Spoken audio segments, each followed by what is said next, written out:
When it comes to leadership survival skills, what comes to mind?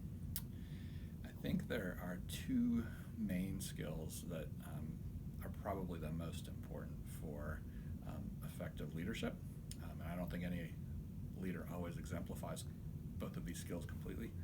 But I think the main one is the root of most of the problems you see as a leader is communication.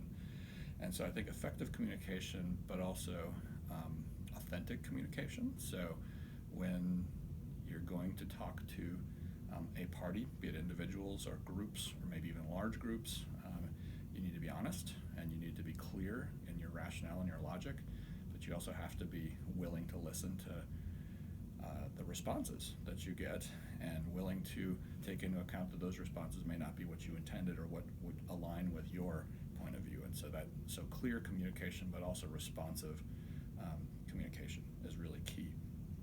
And then I think perhaps even more difficult, but somewhat related skill from my perspective is, and I use the word, is actually perspective. So trying to consider the perspective of the person who you're charged with or privileged with working with. So if you've got a student, so in my role, I work with a lot of students and I work with a lot of mentors.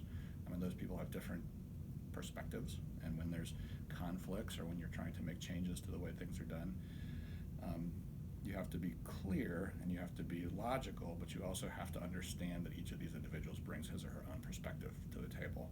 And slowing down and thinking about that can make conflict less likely and also can make the relationship between you and your various groups with whom you deal, I think, more effective and more positive all the way around.